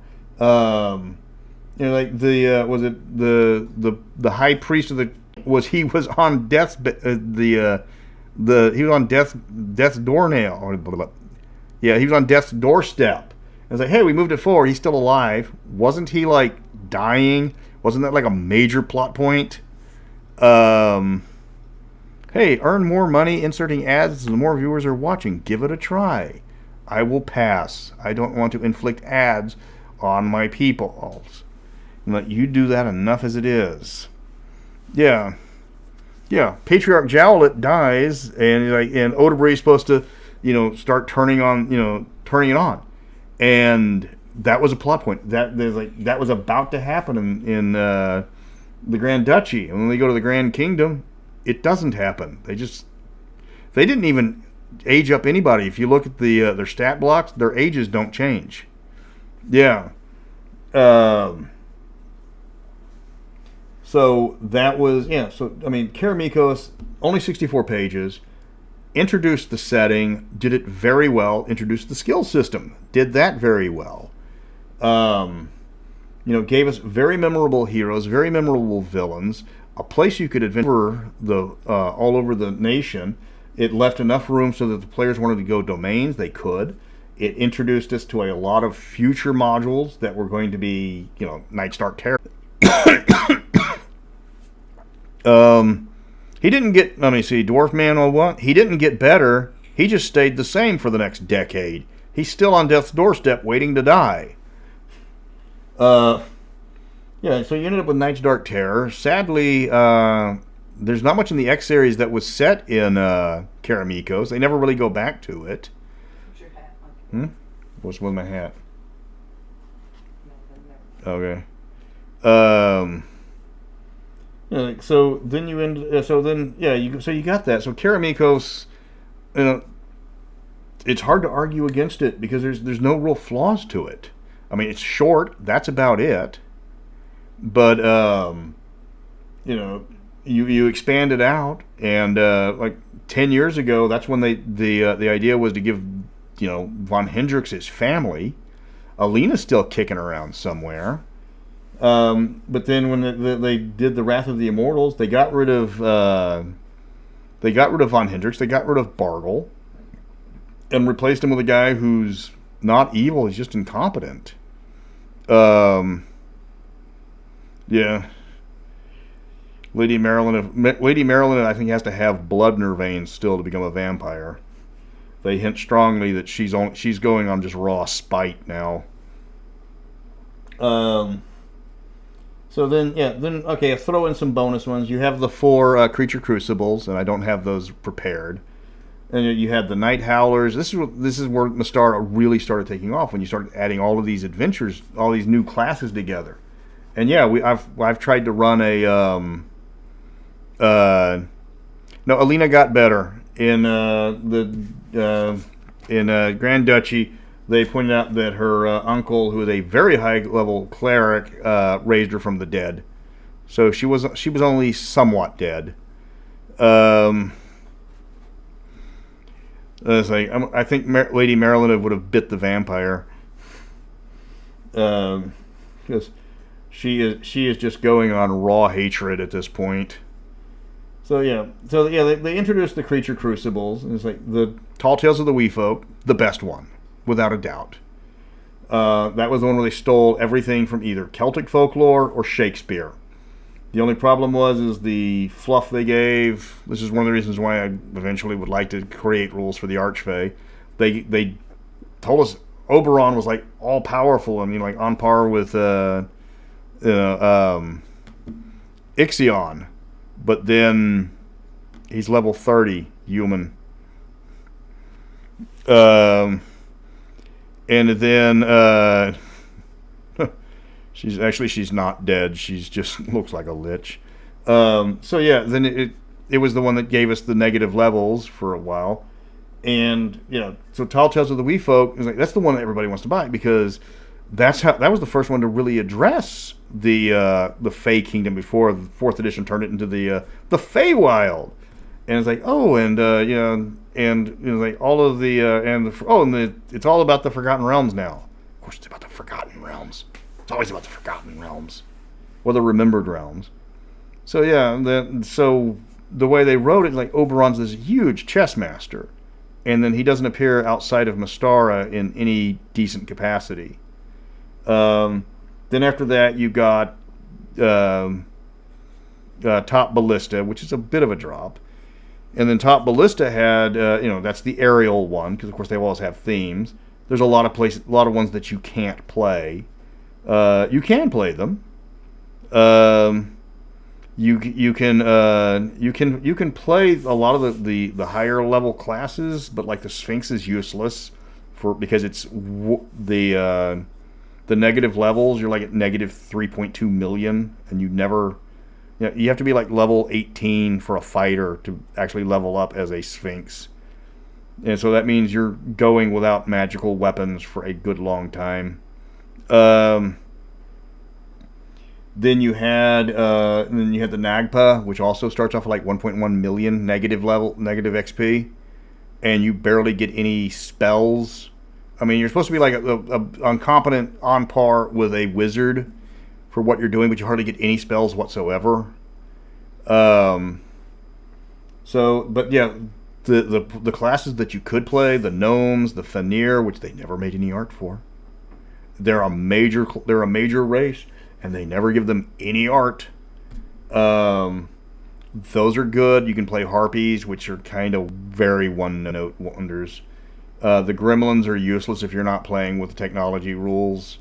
But you get the tabby were actually fun, though there needs to be a serious rebalance of those experience charts. The Realms has the worst 5e world book because the Wizards made 3rd edition Forgotten Realms Player's Guide is a work of art. It's a masterpiece. It was written by Ed Greenwood.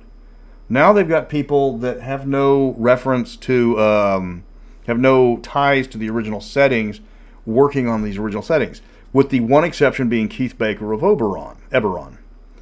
And there's a reason why when we list off all of the setting books and what's wrong with all of them, Eberron is the one that always gets left off the list because it's actually good. And that would be... Keith gets a major pass. And fortunately, he's decided he's going to be moving on from Eberron, so there's not going to be any more Eberron books.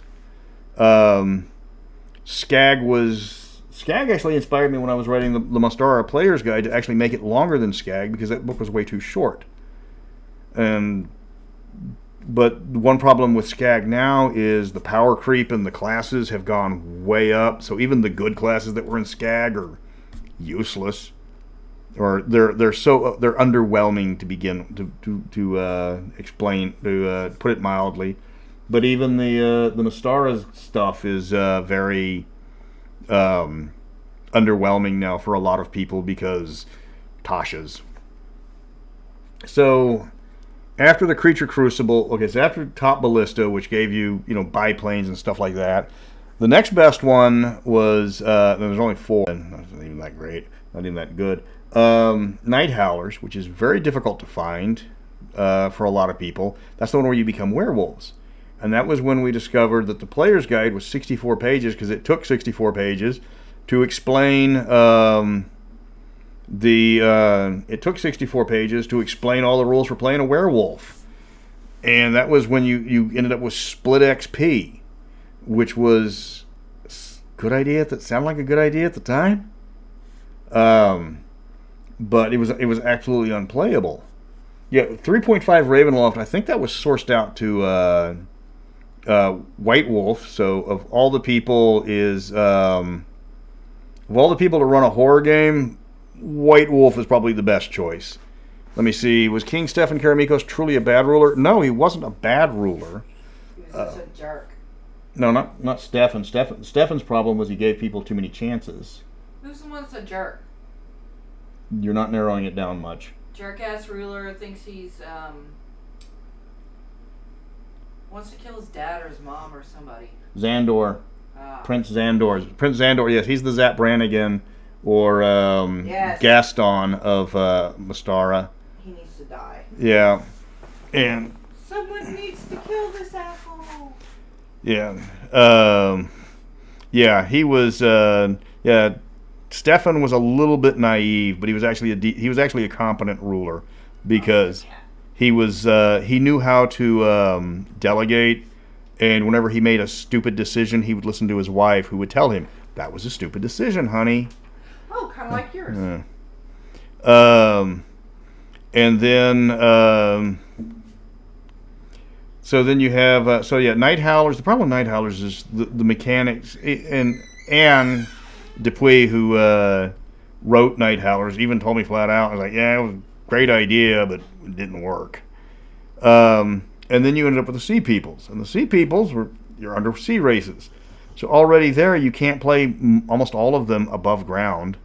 Because most of them didn't have a land movement. You've got a mermaid, like probably look better than the new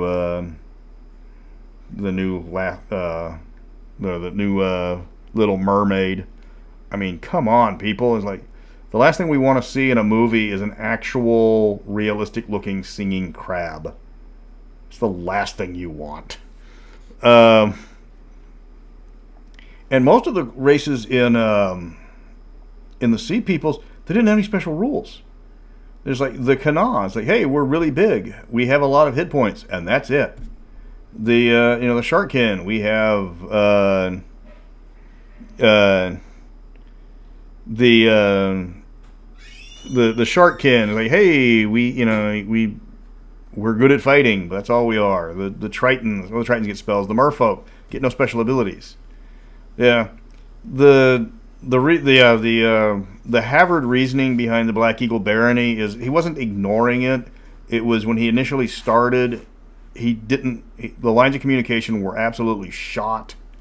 He didn't believe that all the things that his cousin were doing were that true. And like, okay, he can't be that bad. And his cousin, Von Hendricks, was really fighting hard against a lot of humanoids he was drawing all the flack from all the bad stuff on the west side. So he served a purpose. Even though he did a lot of horrible things, he was the only one that Duke Stefan had that could fight. And Fort Doom was almost constantly under siege from all the brigands and the humanoids and all that sort of stuff. Yeah, Hour of the Raven. I need to find the Gabriel. When we did a collaboration with Meridoth over the Dark Lord Meridoth, and there's another one that's not official that we were going to try to talking about, but collaborating with somebody that far ahead was a bit of a problem. Yeah, everybody loved the Ravenloft, the White Wolf Ravenloft. Well,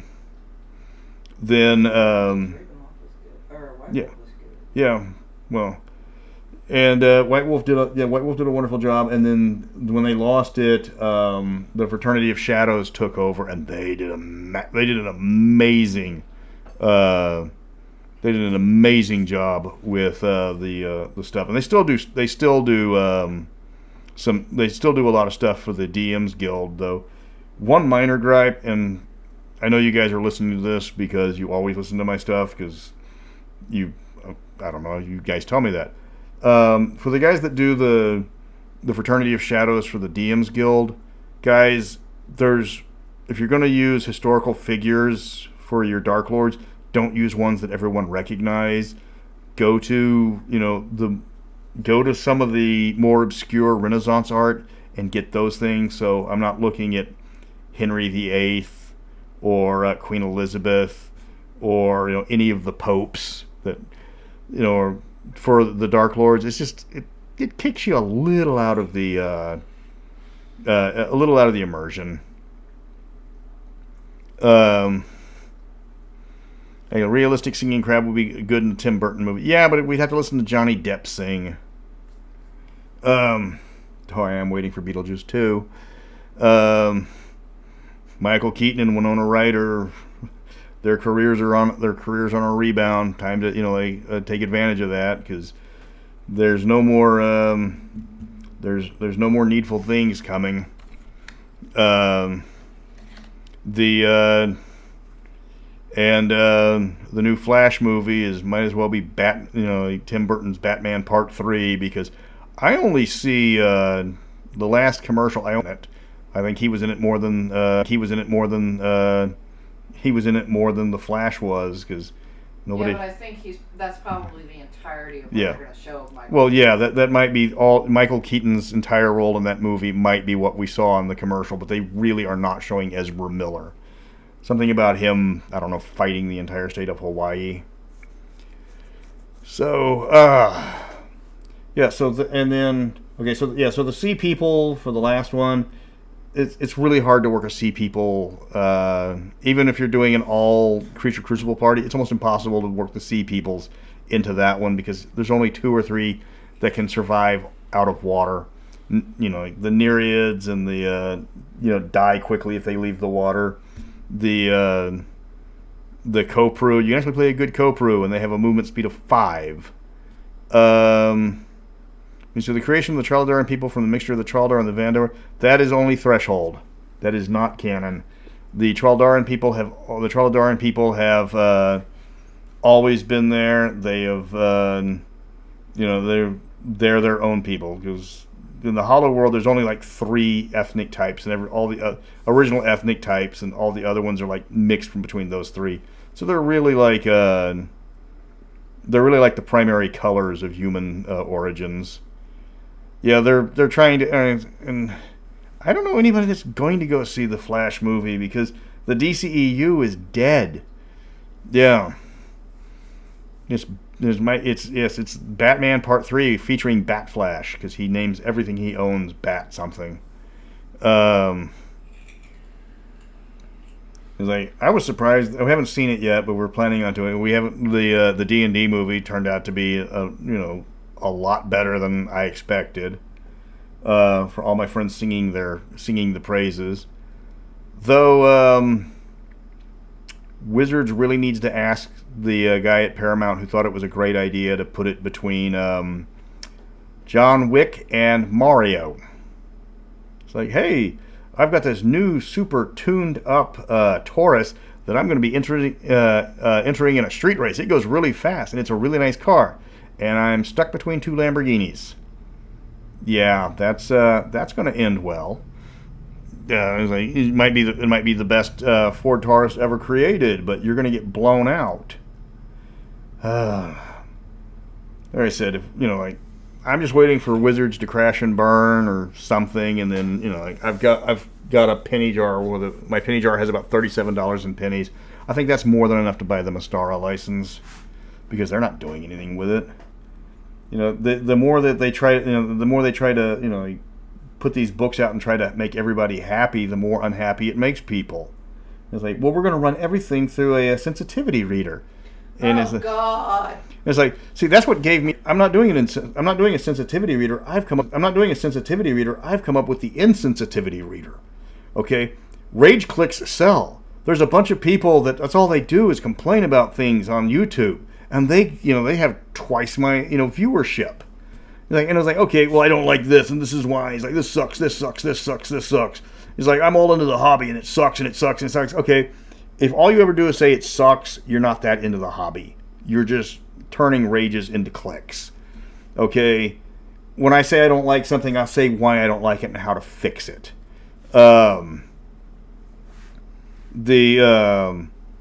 It's like so the idea is insensitivity readers. It's like, hey, look, we got this new book. It's called The Grand Duchy of Karamikos.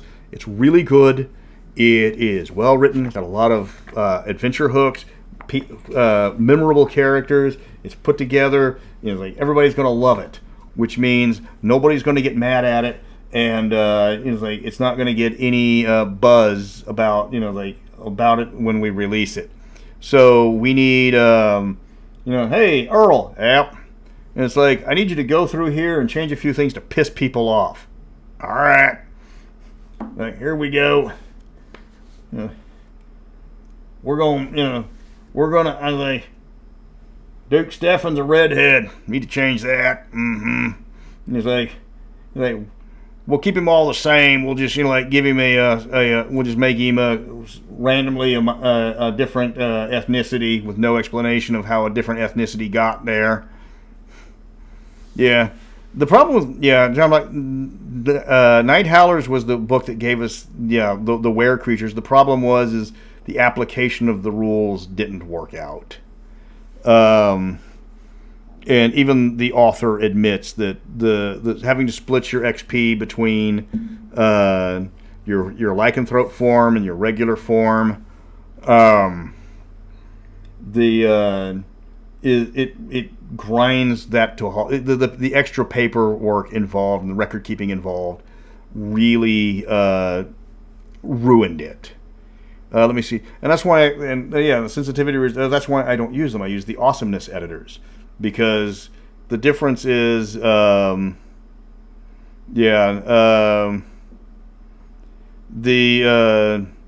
awesomeness editor his job is to go through a book and say, hey, he's like, I'm familiar with this culture.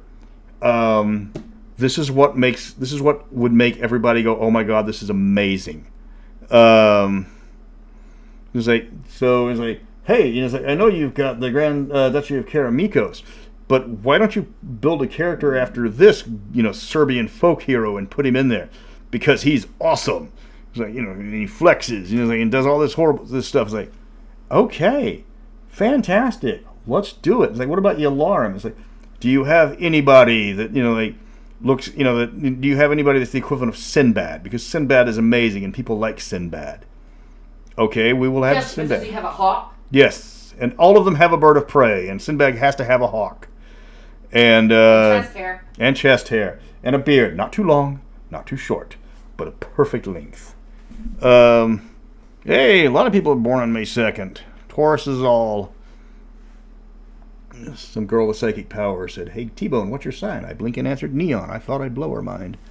Yeah. Yeah, so that was that's the whole point of awesomeness editors, is to, rather than say, is this going to offend somebody, is like, okay, put a character in here that is going to be memorable, that people will like and will inspire people, that people want to be this person, and it works. It's worked amazing. The Etruscan source book, I put in a bunch of guys that are like, hey. We're manly men doing manly things. And it's like, we're beefy burritos of manlyhood, and you want to be like us. And people were going, yes. Rather than it's like, oh my god, this is offensive. It's like, I want to play a character like this one. I want to play a character like Joa Khan. It's like, oh my god, he's right. He's standing in the saddle. What does that mean? It's like, it means we're screwed. Yeah, and it's like, because you've got the Comanche guy, with his one hand on the reins, holding the longbow in the other hand, pulling the string with his teeth, firing arrows that he's just throwing over his shoulder, just absolutely, oh my god. Why? Because that's what people want. Odysseus, Homer, one guy away from a TPK. And that's where Wizards is. Wizards is focused on, we don't want to offend anybody. Okay, that's not what you're looking for. You're going to offend people. You're always going to offend people. You can't not offend people. You're going to be, you want to inspire people, because people will want to play a game that inspires them rather than one that's been filtered through so it's nothing but gruel. And, So yeah, that's all 15 gazetteers and the box set and the 4 crucibles, and a long unhappy rant about the Dr. Evil of game design, because he's like, yeah, I'm actually rooting for Wizards for the same reason I root for the Coyotes. It's like, you guys keep going. I am absolutely amused now. This has gone into just parody. You know, it's like, I think you're just making these stories up now. It's like, okay, what if we, what if we started using like peanut butter based oil and for the the packs, for the magic packs. Wouldn't that cause like major allergies, sir? It's like, yes, but think of the publicity we would get. Okay. Hey, we need you to make Magic the Gathering cards out of peanut butter based materials, because we're evil. Like, okay. I mean, at least, come on. You're like, they could have at least bought the guy off of the Black Lotus. The Black Lotus came out 30 years ago. It can't be that hard to find a 30-year-old printer. Cost you 15 cents to make him. It's like, hi. The distributor screwed up badly, and we'd like to buy all of those cards from you. How about a Black Lotus? Because Aftermath's already been, the March of the Machine sets, all the people playing Magic, like, they're okay. I mean, they're like the Forgotten Realms set that they came out with last year, a year before that, and it's it's replaced Homelands as the most despised set of all time. Yeah. So, no, that's everything. I was working on the Oinkmar video, which is again, actually a completely straight-laced and serious setting in the Orcs of Thar book, but they give it a stupid name like Oinkmar because everything has to be a pun in Orcs of Thar. Yeah. Like, I do need to update the resume because eventually Hasbro is going to, hey guys, I know you appreciate the virtual tabletop, and I just did the survey on the virtual tabletop. Like, and I'll get the the virtual tabletop. It's like, what do you think about it? It's like, I'm an analog gamer, and that's what I will tell people from now on. I play analog. I am not a digital gamer. I do not play, I do not play D&D online. I am straight up analog. Give me a book. Give me the whole, like, oh, here's your book. Oh yeah. Oh yeah. Yeah. Give me that. Give me the old school smell. Give me the old school page smell. Yeah, move the miniatures around, paint the miniatures, roll the dice. Watching that stupid video where they're all like, okay, we're playing the virtual tabletop. How do I roll dice? You go off to the side of your computer, you pick up the D20, you roll it on the table, and you tell the guy what's the number on the top. It's like, that's how you roll the dice, rather than going, okay, which one of these buttons is going to tell me how to attack? It's like, okay, and now you can watch the dragon spray acid all over the kobolds, or you can imagine it in your head, because the way you did it, and it's like, oh look, and they do their little animation, they fall down. And mine, they are running around screaming with the flesh melting from their bones until they look like little piles of kobold skeletons in a miasma of gore. So I like my imagination more than your computer program.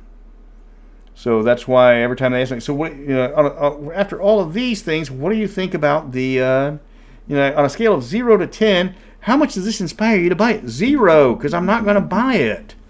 I'm not going to buy your monetized, is like, hey, oh, you wanted a blue elf. Well, you're going to have to buy the blue DLC to get blue. Because, blue costs extra. Oh, you want purple? Well, you have to buy the blue, and then you have to buy the red DLC, and then that'll let you unlock the purple DLC for a slight fee. Yeah. Yeah, you can't if you've got the virtual tabletop does not let you go off go off script because I mean hell, my list is all about me going off script. You know, okay, you go to okay. There's the where's the going into the dungeon when we discovered that you can turn any melee attack into a non-lethal combat. So we go through keep on the borderlands and knock out every goblin, and then tie them all up, march them back to the keep, and have them apologize for being bad people. Because that's fun. That is extremely fun. And so yeah, long live #analog gamers. So anyways, guys, I have been talking for 2 hours. My voice is hurting. Thank you for everything. Thank you for all the birthday wishes. Thank you for all the birthday gifts.